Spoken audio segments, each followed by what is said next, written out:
Olá! Que bom começar essa análise. Hoje, a gente vai mergulhar em umas das palavras menores, mas olha, mais poderosas do português, os artigos. Eles são a chave para a gente se comunicar com mais precisão. Dominar o uso deles é um passo fundamental para deixar qualquer conversa ou texto muito mais claro, muito mais direto ao ponto. Ok, vamos direto ao ponto com uma frase bem simples. O menino comeu uma maçã. As palavras o e uma, elas parecem tão pequenas, quase insignificantes, não é? Mas na verdade elas estão fazendo um trabalho importantíssimo ali.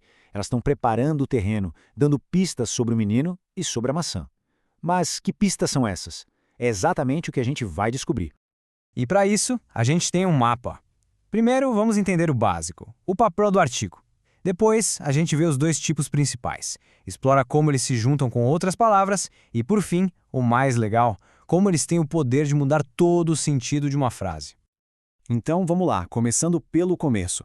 Qual é a função de um artigo numa frase? Pensa neles como pequenas placas de sinalização que vêm antes dos substantivos. Elas já nos dão uma direção.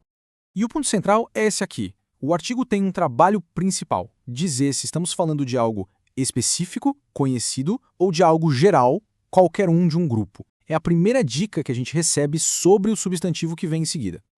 E essa função nos leva direto para as duas grandes famílias de artigos. É muito útil pensar neles como duas ferramentas diferentes na nossa caixa de comunicação. Cada uma tem um propósito muito claro. Primeiro, os artigos definidos. A melhor analogia para eles é um holofote. Quando a gente usa o, a, os ou as, a gente está apontando para algo ou alguém específico, que a outra pessoa na conversa já sabe do que se trata. O carro não é um carro qualquer, é aquele carro. O holofote está bem em cima dele. A outra família é a dos artigos indefinidos. E se os definidos são um holofote, esses aqui são tipo uma luz mais aberta, um feixe amplo. Uma, uns e umas falam de algo não específico. Uma casa é uma casa qualquer, uma entre tantas outras. E aqui fica claríssimo para a gente ver a diferença.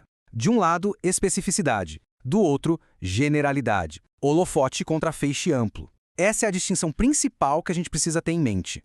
Então, só para garantir que a ideia ficou clara, qual dessas opções seria um exemplo perfeito da família do feixe amplo?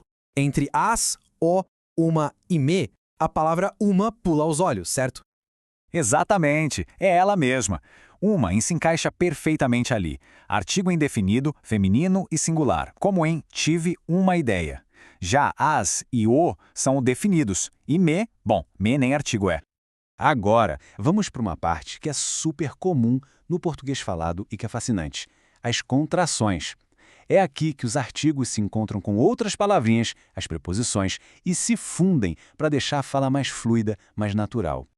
A primeira combinação que a gente vai ver é com a preposição de. A fórmula é bem simples. De mais o artigo as vira das. De mais os os vira dos. Por exemplo, a gente não fala gosto de os sapatos. A gente fala gosto dos sapatos.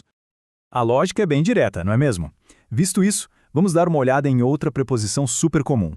A próxima da lista é a preposição em. E a lógica, olha só, é a mesma. Em mais o vira no.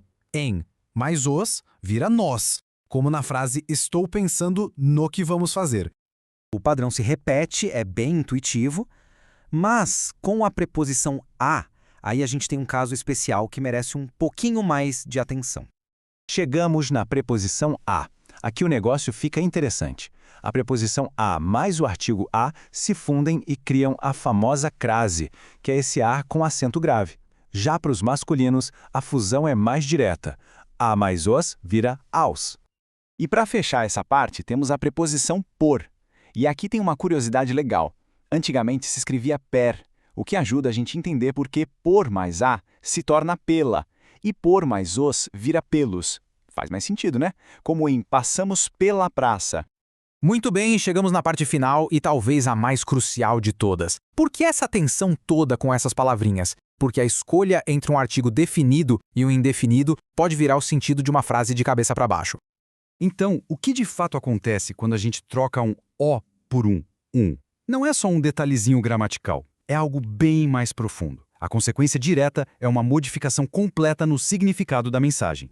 Exatamente. Não é uma simples alteração, é uma mudança fundamental naquilo que está sendo comunicado. E o mais bacana é ver como isso funciona na prática, com exemplos bem claros.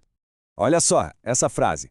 Quando alguém diz, eu comprei o carro, a pessoa está se referindo a um carro específico. Pode ser o carro que já foi mencionado antes na conversa ou aquele carro dos sonhos da pessoa.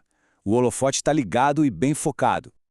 Agora, olha a diferença. Se a pessoa diz eu comprei um carro, a informação é outra. Não é um carro específico. É um carro qualquer, um entre milhões. A pessoa só está contando que adquiriu um veículo. O flash de luz agora é bem amplo.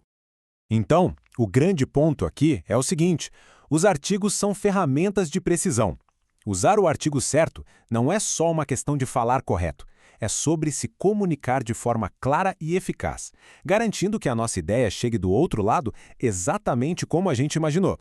Isso tudo nos leva a uma reflexão final, né? Os artigos mostram para a gente que as menores pecinhas de um idioma podem ter os maiores efeitos. Fica a pergunta no ar: que outras pequenas engrenagens, como as preposições ou as conjunções, estão aí, quietinhas, moldando tudo o que a gente diz? A exploração, com certeza, está só começando.